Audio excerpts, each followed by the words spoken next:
Good afternoon, everyone. I'm Columbus Public Safety Director Ned Pettis Jr. We are in the midst of another tragedy in our city. Early this morning, a man lost his life at the hands of a Columbus police officer. This is a devastating development for everyone involved. First and foremost, the family and friends of the man killed. Our thoughts and prayers are with them. But also for our entire community. The Ohio Bureau of Criminal Investigation is handling this investigation, and I have full confidence in their ability and commitment to deliver a thorough, independent, and transparent investigation. Now, I'd like to introduce our mayor, Columbus Mayor Andrew J. Ginther.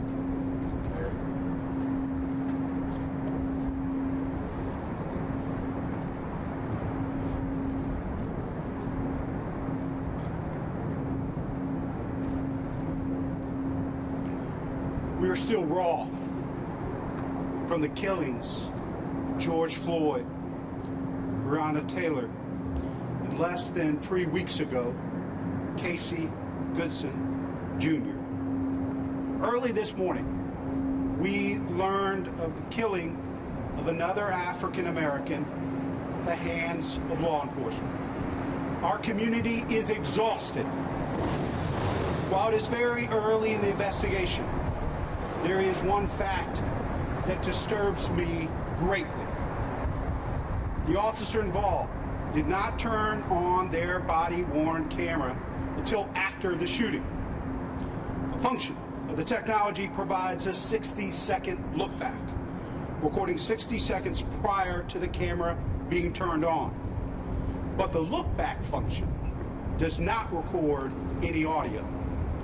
So while we have video of the shooting itself, we have no audio of what the officer said or the gentleman who was shot and killed. The city of Columbus, the people of Columbus, invested more than $5 million to outfit our officers with body-worn cameras. They have proven to be a valuable tool to the community and officers alike for situations just like this.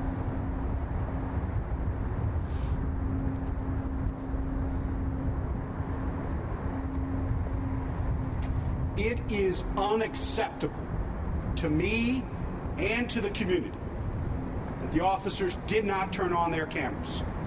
The city works hard to provide police with the tools officers need to protect themselves and the public. So let me be clear.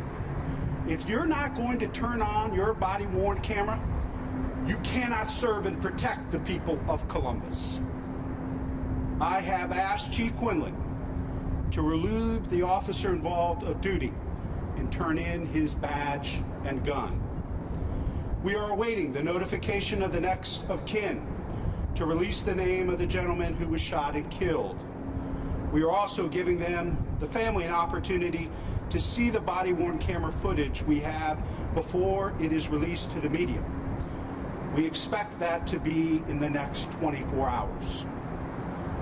As you all know, this past summer, we signed an MOU with the Bureau of Criminal Investigation, or BCI, to investigate police-involved shootings and deaths that occur in custody. This investigation is being handled by BCI, and the Columbus Division of Police is fully cooperating. In addition, I spoke this afternoon with U.S. Attorney Dave DeVillers and have asked him to review the investigation to determine if the victim's civil rights were violated as well.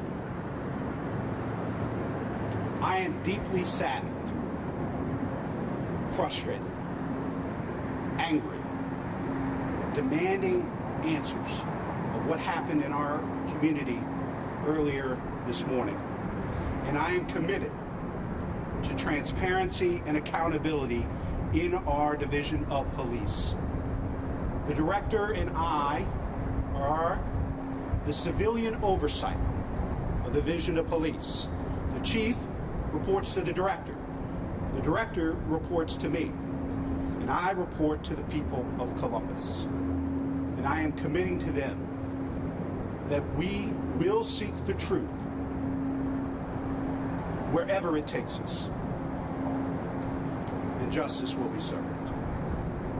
I'll be happy to take any questions. We haven't shared any of the details involving the victim until we've contacted next of kin.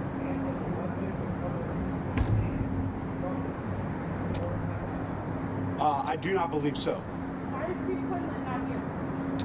You're here with the civilian oversight of the Division of Police, and the director and I answer to the people of this community, and we will ensure that this investigation by BCI and the involvement in the U.S. Attorney make sure that it's transparent, it's independent, and we hold everyone accountable.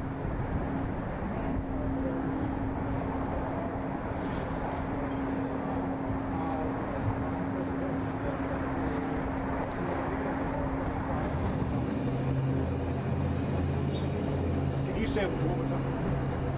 What are you going to tell citizens of Columbus that when the Columbus police comes out to handle a situation that they're going to live? Well, it's critically important that we continue to lead, and we know the overwhelming majority of our officers are good officers that are doing the right things, putting their lives on the line every day. But when things like this happen, and we want a full investigation, an independent investigation by BCI and review by the U.S. Department of Justice, we want the truth, and we will make sure that this justice is served. How long was this officer on patrol? I don't think we've shared that information as of yet. Yes, he's been relieved of duty, and his badge and his. He's been relieved of duty. His badge and gun have been turned in. I'm trying to take some questions from the press. I'm happy to talk to you afterwards. I understand. Yes. All right, I'll ask for them. Will he be paid while he's off duty? I believe that the contract requires that he be paid, but he has been removed from duty, and his badge and gun have been turned in. Thank you, Mayor. A follow-up question. You touched on it briefly. Yesterday I covered officers being shot at in the line of duty. And what do you have to say to these officers? Obviously, you're taking steps to make sure there's a thorough investigation here, but there are plenty of officers out there who are out there working for the citizens of Columbus. What do you want to say to them today? Well, as I've said today and have said over and over again, the overwhelming majority of our officers are doing a fantastic job serving the public. But there are officers who are not, and they don't belong with the Division of Police. And if this investigation determines, both through the investigation by BCI and a review by the U.S. Attorney, we need to do what's in the best interest of the community, hold officers accountable so that they can remain safe and the community can remain safe and have trust and confidence in the Division of Police. Any other questions from the press? Yes.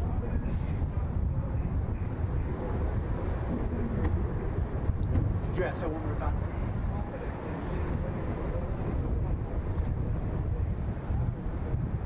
We're committed to an independent investigation by BCI and a review by the U.S. Attorney's Office, and we will take whatever steps are necessary, the director and I, to make sure that we protect the confidence of the public in the Division of Police. Yes? What do you want to say to people about the rush to judgments? I think there's a concern in part of the community with T.C. Houston and others that we don't let the process play out. Can you talk a little bit about the process?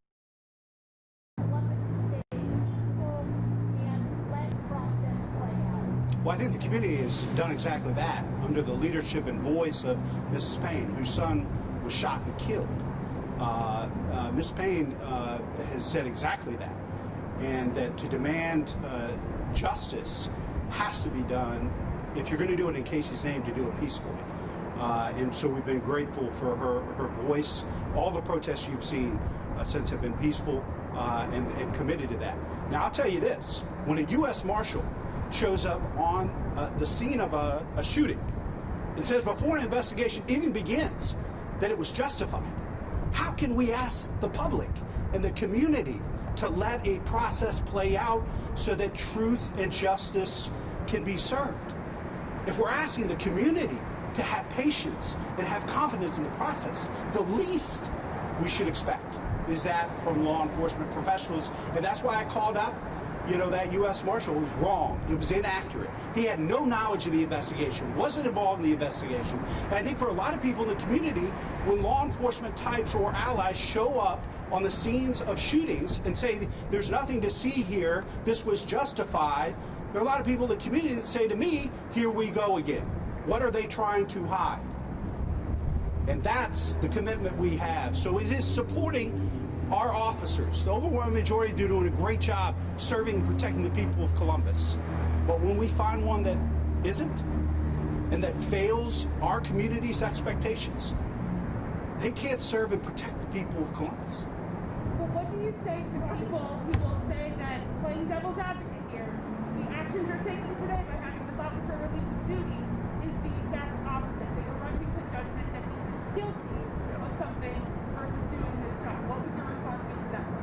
We believe that this is appropriate action based on what we know, and we think it is justified and completely necessary based on what we know today.